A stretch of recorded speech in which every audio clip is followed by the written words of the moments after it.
Hello अस्सलाम वालेकुम, welcome back to my channel. कैसे हैं आप लोग सब? उम्मीद है आप लोग अपने घरों में खैर खैरियत से होंगे। अल्लाह ताला आपको आपके घरों में खुशो खुरम और आबाद रखे।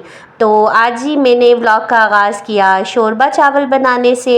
और बस जी मैंने यहाँ पर चिकन वॉश करके रखी हुई थी, आलू भी कट करके रखे और यहाँ पर मैंने लहसुन अदरक और टमाटर को ग्राइंड कर दिया और चावल धोकर मैंने सोक कर लिए थे। और बस जी मैंने मेकिंग स्टार्ट की और दूसरे चूल्हे पे मैंने पानी रखा गर्म होने के लिए। और बस यहाँ पर जी मेरा झटपट सा खाना रेडी हो रहा था। तो अगर आपको डिटेल रेसिपी चाहिए तो शॉर्ट्स में पड़ी हुई है, आप वहाँ से मेरी डिटेल रेसिपी शोरबा चावल की ले सकते हैं। तो बस जी गर्मियों में मेरे घर चावल बहुत ज़्यादा बनते हैं। आप मैक्सिमम देखते रहते होंगे कि व्लॉग्स में वीडियोस में चावल की ही रेसिपीज़ होती हैं, वाइट चावल, मटन चावल, शोरबा चावल, चना चावल। तो बस जी गर्मियों में और इनफैक्ट सर्दियों में भी चावल मेरे घर में हस्बैंड बहुत शौक़ से खाते हैं। तो बस फिर उनकी फरमाइश पे मैं गर्मियों में ज़्यादा चावल बनाती हूँ। तो बहुत मज़े का हमारा खाना बना था माशाल्लाह से। और एक ही थाल में हम चारों खाना खाते हैं जब भी हम चावल बनाते हैं। तो माशाल्लाह से बच्चे मेरे यहाँ पर ख़ुद खाना खा रहे थे और मुझे बहुत खुशी होती है कि जब वो अपना खाना ख़ुद खाते हैं। तो बस जी आज हमने नाश्ते में चावल ही खाए थे।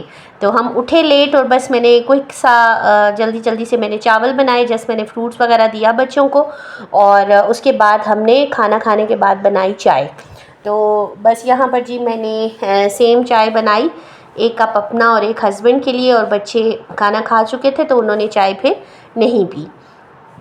तो बस जी सारे दिन की यही रूटीन। और साथ में गर्मियों के दिनों में स्पेशली किचन में काम करना मुश्किल होता है। तो बस जी यहाँ मैंने हस्बैंड को चाय दी और अपनी चाय मैंने ली और मैंने कहा कि मैं ज़रा सुकून से बैठ के चाय पीती हूँ। तो आज मैं बहुत लेट उठी थी और उसके बाद ही मैंने झटपट से किया किचन को क्लीन, सारे बर्तन वगैरह धोए क्योंकि गर्मी बहुत है। तो मैंने खाना जो है वो एयर टाइट कंटेनर्स में डाल के फ्रिज में रख दिया था, क्योंकि अगर थोड़ी टाइम भी खाना बाहर रहे तो वो ख़राब हो जाता है। तो यहाँ पर जी बस खाना वगैरह मैंने बनाया और फिर मैं आई अपने रूम में। और यहाँ पर इतना मेस क्रिएट किया हुआ था, कपड़े वगैरह पड़े हुए थे, हर चीज़। और मैंने कहा कि चलो जी चुटकी बजा के मैं समेटती हूँ। तो यहाँ पर जी मैंने बेड को किया नाइस एंड टाइडी और सारी चीज़ों को प्रॉपर मैंने अपनी जगह पर बिछाया, जो मैट वगैरह कल मैंने वॉश किए थे। तो बस जी मेरी डेली की यही सिंपल सी रूटीन होती है। इसके अलावा तो ना मेरे पास कोई एक्स्ट्रा एक्टिविटीज़ होती हैं मैं आपको दिखाऊं। तो बस इसी से ही मैं कुछ दिन आगे पीछे करके आप लोगों के लिए क्लिप्स वगैरह डालती हूँ और व्लॉग बनाती हूँ। फिर जी मैं आई दूसरे रूम में, तो यहाँ पर भी कपड़ों का काफ़ी मेस बना हुआ था और मैंने यहाँ पे भी जी कहा कि चलो चटपट से इसको क्लियर आउट करते। तो ये रूम मैंने फिर जल्दी से सारा मेस समेटा, मैट्स वगैरह बिछाए। तो घर मेरा ऐसे गंदा नहीं होता, लेकिन फिर भी डेली मैं अकेली होती हूँ तो घर को मेंटेन करना, खाना बनाना, बच्चों को नहलाना, शॉवर करवाना मेरे लिए मुश्किल हो जाता है। तो यहाँ पे आई जी मैं टीवी लाउंज में। तो मैंने कहा चलो जी टीवी लाउंज को हम झटपट से क्लियर करते हैं। तो टीवी लाउंज सारा मेरी बेटी ने क्लियर किया था, अपने सारे टॉयज़ वगैरह उसी ने उठाए थे और वो मुझे उठा कर दे रही थी कि मामा आप जगह पे रखें जहाँ आपने रखना है। तो यहाँ माशाल्लाह से टीवी लाउंज को हमने क्लियर आउट किया। और जी नेक्स्ट हमारी बारी आ गई ड्राइंग रूम की। तो ड्राइंग रूम में कल मैंने जो बच्चों के कपड़े वगैरह धोकर डाले हुए थे उनकी बारी थी। तो मैंने कहा कि चलो जी चुटकी बजा के क्लियर आउट करते। तो बस जी आज ये मैंने नया चुटकी वाला निकाला पोज़। और ये सारे मैंने कपड़े अलग अलग किए, हानिया के अलग, उस्मान के अलग और जो एक्स्ट्रा निकर वगैरह है वो अलग। तो यहाँ पर जी चुटकी बजा कर मैंने कपड़ों को किया तय और यहाँ से फिर मैंने इनको जाके समेटा। तो आज मैंने आपको कहा कि मैं आपको चुटकी में सारा काम करके बताती हूँ। तो ये चुटकियाँ बजाने में मेरा आपको तो चुटकी बजती हुई लगती है, लेकिन ये काफ़ी सारा टाइम टेकिंग सा काम हो जाता है। बस यहाँ माशाल्लाह से ड्राइंग रूम था, सारे कपड़े वगैरह मैंने उठा दिए, समेट दिए। फिर मैं आई टीवी पोल्ज में। और यहाँ पर मैंने कल बेडशीट्स वगैरह धोकर डाली थी। तो ये भी मैंने कहा कि चलो मैं इनको झाड़ झूड़ के अच्छे से तय करके रखती हूँ। तो हर चीज़ को मैनेज करके रखना और सारी चीज़ों को डिसिप्लिन से रखना तो ये घर की सबसे बड़ी जो होती है खूबी होती है। तो यहाँ पर जी मैंने बच्चों के ड्रेसेस निकाले सेम कलर के, तो मैंने कहा कि चलो बच्चों को करती हूँ रेडी।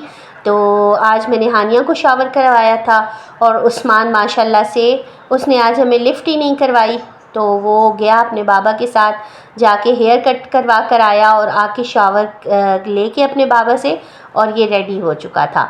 और ये हस्बैंड के साथ बहुत बहुत बहुत ज़्यादा अटैच है, क्योंकि जब मेरी हानिया भी इस एज में थी तो वो भी अपने बाबा के साथ बहुत अटैच थी।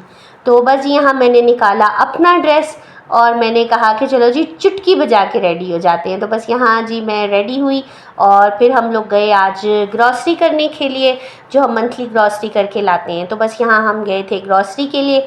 तो आज हमने लोकल गाड़ी करके गए थे हम ग्रॉसरी के लिए, क्योंकि हमारी अपनी जो गाड़ी है वो रेंट पर गई हुई है इन दिनों, वो घर में नहीं है। तो हस्बैंड भी मेरे आजकल जो हैं घर पे ही हैं। तो बस जी ये लोकल गाड़ी में हम गए शॉपिंग करने के लिए, और जाते हुए हमने बड़े मज़े का म्यूज़िक सुना। और आज मैंने बहुत टाइम के बाद लोकल गाड़ी में सफ़र किया अल्हम्दुलिल्लाह। अपनी कन्वेंस पे जहाँ आए जाएँ, अल्लाह का लाख बार शुक्र है। तो हम गए इम्तियाज़ पे, तो वहाँ जाकर हमें पता लगा कि आज जो है इम्तियाज़ किसी वजह से सील कर दिया गया है। तो पता करने पे हमें मालूम हुआ कि शायद इसकी प्राइजेज़ बहुत हाई थी, इस वजह से इसको सील कर दिया गया। तो फिर हम नज़दीक ही पंजाब कैश एंड कैरी था, तो फिर हम पंजाब कैश एंड कैरी पे गए शॉपिंग करने के लिए। तो यहाँ पर मेरे उस्मान को शौक़ है आजकल के मैंने खुद चलना है, मेरा हाथ छोड़ दें, और वो माशाल्लाह से खुद चल रहा था। तो बस जी हमने की ग्रॉसरी वगैरह पंजाब कैश एंड कैरी से। तो मैं ज़्यादातर ग्रॉसरी जो है वो इम्तियाज़ से ही करती हूँ। तो यहाँ पर मुझे ऐसे ग्रॉसरी करते हुए कुछ ख़ास समझ नहीं आ रही थी कि सारी चीज़ें कहाँ पड़ी हुई हैं कहाँ नहीं। तो बस यहाँ हमने की थोड़ी बहुत सी ग्रॉसरी, और बहुत ज़्यादा रश थी आज पंजाब कैश एंड कैरी पे। और यहाँ पे हमने खाई आइसक्रीम, और यकीन करेंगे हमने इन ड्राइव कार बुक की, तो हमें वेट करते हुए मुझे इतना अजीब लग रहा था।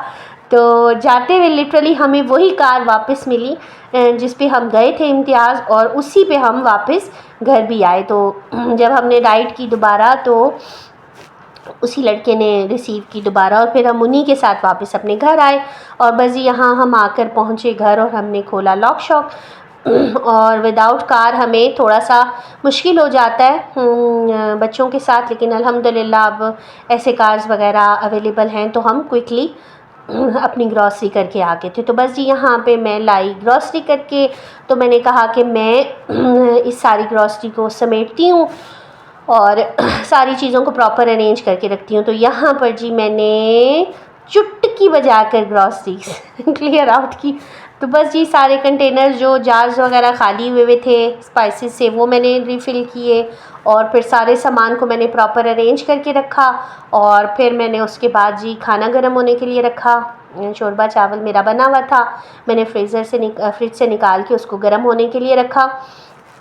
और बस जी हमने कहा कि चलें खाना वगैरह खाते हैं। तो बस यही मेरी ऑल डे की रूटीन होती है जो मैं आपके साथ शेयर करती हूँ। उम्मीद है आप लोगों को पसंद आती होगी। तो अगर आप लोगों को मेरे व्लॉग्स, मेरी वॉइस ओवर या आपको मेरे व्लॉग्स पसंद आते हैं तो प्लीज़ लाइक किया करें और प्यारा सा कमेंट भी किया करें। तो बस यहाँ खाना वगैरह गर्म हो रहा था, और कंटेनर्स में मैंने इसको रख दिया था फ्रिज में, क्योंकि खाना मेरे घर में अगर बना हुआ हो कुछ भी तो हम लोग आराम से खा लेते। अल्हम्दुलिल्लाह इसमें कभी भी वो कबाहत नहीं होती। यहाँ मैंने जी बर्तन समेटे, देन हम लोग अंदर रूम में चले गए खाना वगैरह खाने के लिए, एंड देन बस यहाँ पर ही मैंने किया अपने व्लॉग का एंड। उम्मीद है आपको पसंद आया होगा, और तो अपनी दुआ में याद रखिएगा। टेक केयर, अल्लाह हाफिज़।